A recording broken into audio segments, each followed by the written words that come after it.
je crois qu'on peut dire que cette soirée est à l'image de ce mois passé autour des enfants et de Cenevac 2024. C'est une réussite, il n'y a qu'à voir le visage et les sourires des enfants pour en témoigner.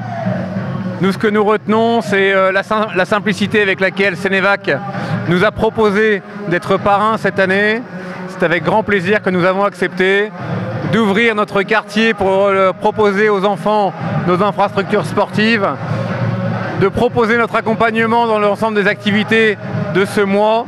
Et c'est bien naturellement que nous sommes là ce soir pour cette clôture, pour cette cérémonie de clôture qui vient couronner ce mois de succès autour de la culture, du sport et des activités d'éducation au profit de cette jeunesse du Sénégal. Alors les éléments français ont été essentiellement partenaires pour le volet sport et donc nous, ça nous a profondément marqué, moi et mon équipe autour de moi, parce que 2 fois par semaine, on a eu la joie d'accueillir une centaine d'enfants qui sont venus s'entraîner et faire des matchs sur notre quartier. C'est un grand plaisir de les accueillir. Écoutez, elle a tellement été riche cette année que je pense qu'elle ne fera que continuer dans les années à venir. On sera très heureux de pouvoir répondre favorablement aux sollicitations de Cenevac 2025 et les années qui suivront.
Jam nee na lu muy fecc ab Papa Jackson Jam Ayanda Diagne nee na yéen loolu nga ko may nee na yéen a moom loolu.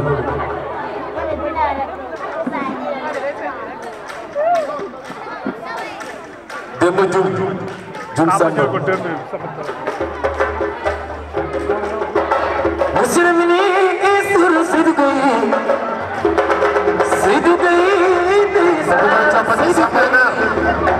Le grand prince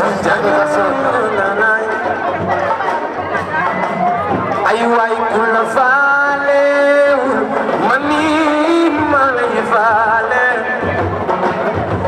yow doon sa seetu ku la xool man lay gisaale jaan si sa bët lay xool naan I love you jaan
Madame la directrice la royale, Madame Faye ndeysaan.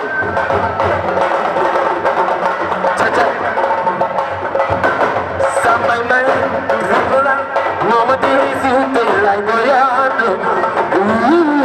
Yo jat yo ñëwal, Madame Seck Seck, c'est sunu mamu ñi bëggal.